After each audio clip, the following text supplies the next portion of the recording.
Assalamualaikum warahmatullahi wabarakatuh. Izin memperkenalkan diri, nama Bagus Yohan Irlando, NPM 2241124, kelas manajemen 22A. Di sini saya akan mempresentasikan materi tentang uji homogenitas. Baiklah, definisi uji homogenitas. Uji homogenitas adalah suatu metode statistik yang digunakan untuk menguji sejauh mana variabilitas atau variasi dari beberapa kelompok atau perlakuan serupa dalam sebuah sampel. Tujuannya adalah untuk menentukan apakah variabilitas antar kelompok tersebut signifikan atau hanya merupakan variasi yang dapat dianggap sebagai kesalahan acak. Dalam konteks analisis statistik, homogenitas merujuk pada tingkat keseragaman atau konsistensi dari suatu kelompok atau perlakuan. Dengan melakukan uji homogenitas, peneliti atau analisis statistik dapat menilai apakah kelompok-kelompok tersebut memiliki tingkat variabilitas yang sebanding, atau jika ada perbedaan signifikan dalam variabilitas antara kelompok-kelompok tersebut.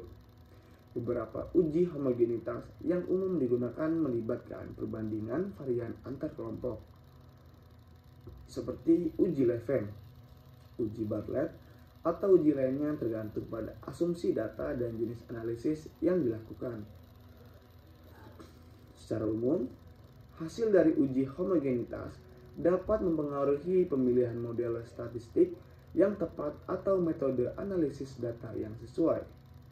Jika homogenitas terpenuhi, maka analisis lebih lanjut dapat dilakukan dengan keyakinan bahwa kelompok-kelompok tersebut memiliki tingkat variabilitas yang seragam, dan hasil analisis dapat diandalkan.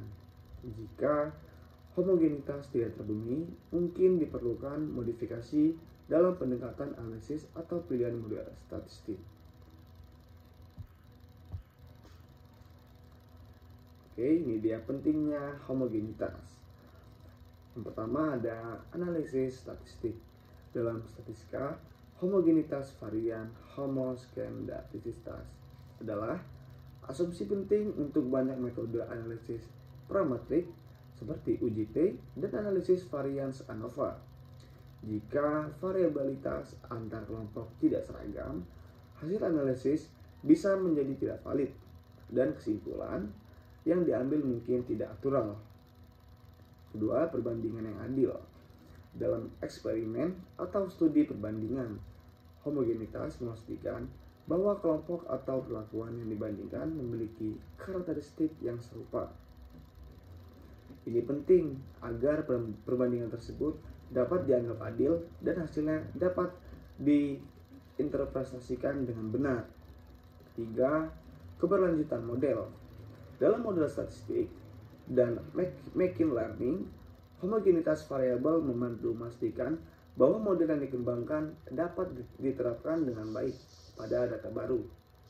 Model yang dibuat dengan data yang homogen cenderung lebih umum dan dapat diandalkan. Dia faktor-faktor yang mempengaruhi homogenitas.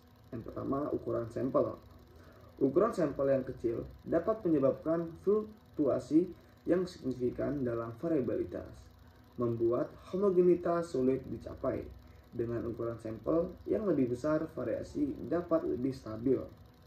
Kedua, heterogenitas populasi. Jika populasi yang diamati memiliki tingkat heterogenitas yang tinggi, kemungkinan bahwa sampel acak mewakili variasi ini menjadi lebih besar. Heterogenitas populasi dapat menyulitkan pencapaian homogenitas dalam sampel. Yang ketiga, skewness dan kurtosis. Keberadaan skewness atau ketidaksimetrian atau kurtosis kepuncakan dalam distribusi data dapat mempengaruhi homogenitas. Distribusi data yang tidak normal cenderung mempengaruhi stabilitas variabilitas. Yang keempat, pengaruh outlier. Adanya outlier dapat pencilan dalam data dapat memberikan kontribusi yang signifikan terhadap variabilitas, terutama dalam ukuran sampel yang kecil. Outlier dapat mempengaruhi homogenitas varians.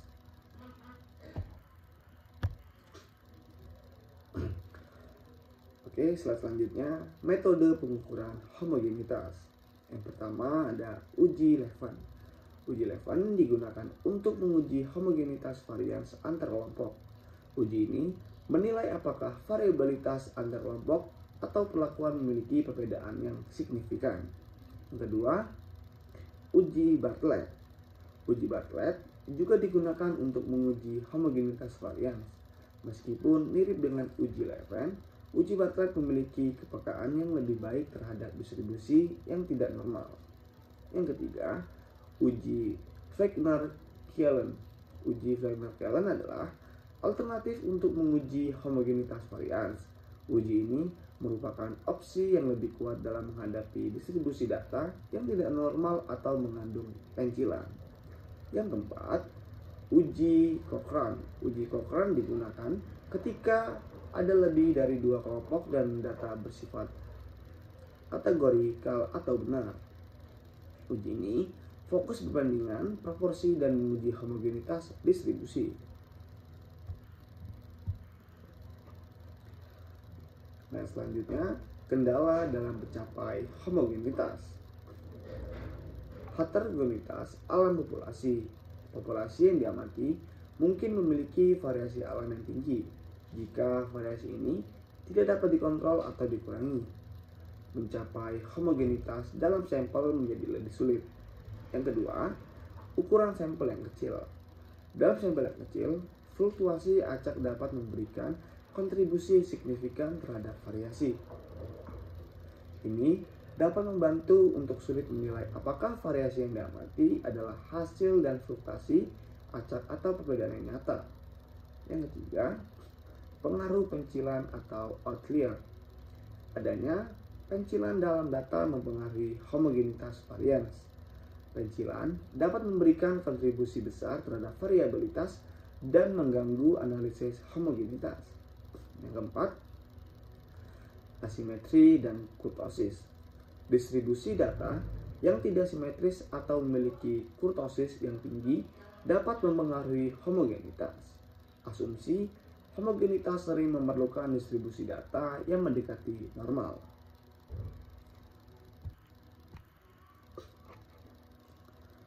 Oke, slide selanjutnya, proses melakukan uji homogenitas. Menentukan data yang akan diuji, pilih kelompok atau perlakuan yang akan diuji homogenitasnya. Pastikan data yang akan diuji sesuai dengan asumsi yang terkait dengan metode uji homogenitas yang akan digunakan. Kedua, menyusun hipotesis nol dan alternatif. Susun hipotesis nol HO dan hipotesis alternatif HI. Hipotesis nol menyatakan bahwa tidak ada perbedaan signifikan dalam variabilitas antar kelompok. Sementara hipotesis alternatif menyatakan adanya perbedaan signifikan. Yang ketiga, pilih metode uji homogenitas yang tepat. Pilih metode homogenitas yang sesuai dengan karakteristik data dan asumsi yang diinginkan. Contoh metode uji homogenitas meliputi uji Levin, uji Bartlett, uji Wagner-Kellen, dan lainnya. Yang terakhir, 5. Menentukan tingkat signifikan atau bisa dibilang alfa. Tentukan tingkat signifikan alfa yang sesuai dengan eksperimen Anda. Tingkat signifikan umumnya diatur pada 0,05 atau 0,01, tetapi dapat disesuaikan tergantung pada kebutuhan spesifik penelitian.